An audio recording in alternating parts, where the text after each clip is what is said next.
Saudara 40 jenazah korban ambruknya Pondok Pesantren Al-Khozi di Sidoarjo telah teridentifikasi. Masih ada 27 kantong jenazah yang sedang dalam proses identifikasi. 40 jenazah yang telah teridentifikasi telah diserahkan kepada pihak keluarga untuk proses pemakaman. Saat ini masih ada 27 kantong jenazah yang sedang dalam proses identifikasi. Proses identifikasi dilakukan dengan menggunakan metode DNA dan pencocokan data antemortem dan postmortem. Diperkirakan proses identifikasi akan selesai dalam 2 hari ke depan. Sebelumnya, saudara, sebanyak 67 kantong jenazah korban meninggal dunia akibat runtuhnya bangunan musola di Pondok Pesantren Al-Khozi Sidoarjo menjalani proses identifikasi. Saudara, kita akan bergabung dengan jurnalis Kompas TV ada Kika Madona dan juga juru kamera Ahmad Ari di Rumah Sakit Bayangkara, Surabaya. Selamat siang, Kika. Kika, bagaimana perkembangan terbaru dari proses identifikasi jenazah korban?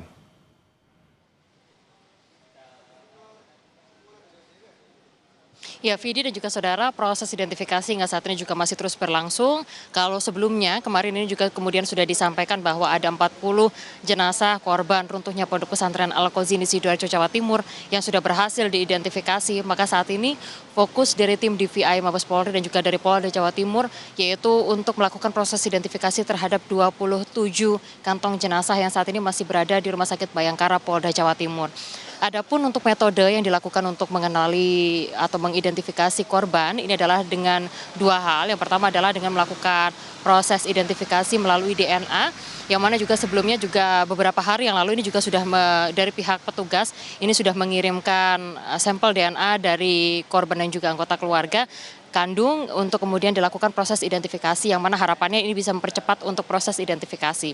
Sementara untuk yang kedua ini adalah pencocokan data melalui antemortem dan juga postmortem, yang mana ini juga kemudian dilakukan pencocokan data, baik itu kemudian bagaimana dari struktur gigi, apa saja pakaian-pakaian yang juga kemudian identik dengan korban, dan juga kemudian pencocokan. Untuk proses identifikasi ini memang sempat terkendala, yang mana kemarin dari Bidokes Polda Jawa Timur menyatakan bahwa untuk korban yang meninggal dunia karena memang usianya masih belum menyentuh di 17 tahun seperti itu, sehingga korban tidak memiliki KTP, sehingga sidik jari dari korban ini juga kemudian kesulitan untuk kemudian dikenali seperti itu. Sehingga hal ini juga kemudian menjadi kendala selama masa proses identifikasi yang saat ini sedang berlangsung, sehingga untuk metode yang juga kemudian dilakukan yaitu adalah dengan seperti yang tadi saya sampaikan, yaitu dengan pencocokan DNA, antemortem dan juga postmortem yang saat ini juga masih terus berlangsung. Harapannya untuk proses identifikasi yang saat ini sedang berlangsung ini akan cepat selesai seperti itu, Vidi dan juga saudara, yang mana juga disampaikan kemarin dari Kabidokes Polda Jawa Timur, ditargetkan untuk proses identifikasi ini akan memakan waktu selama 2 sampai dengan 3 hari ke depan. Saat ini kalau berdasarkan pantauan kami di lokasi di Rumah Sakit Bayangkara Polda Jawa Timur juga masih banyak anggota keluarga yang saat ini juga masih menantikan proses identifikasi yang sedang berlangsung di Rumah Sakit Bayangkara Polda Jawa Timur. Harapannya jika nantinya hasil dari identifikasi ini keluar dan juga anggota keluarga ini juga bisa segera diinformasikan seperti itu, nantinya mereka akan langsung membawa jenazah dari korban untuk kemudian dimakamkan ke daerah masing-masing.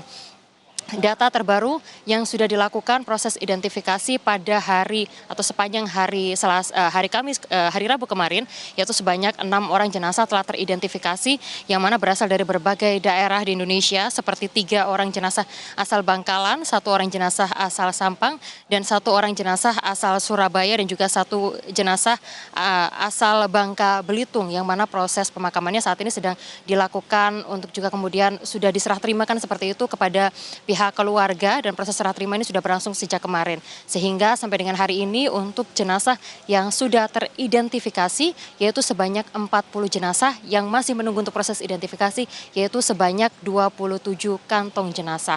Saudara, peristiwa ambruknya salah satu bangunan di Pondok Pesantren Al-Khozi Sidoarjo, Jawa Timur ini sedikitnya merenggut korban yaitu sebanyak 171 orang korban.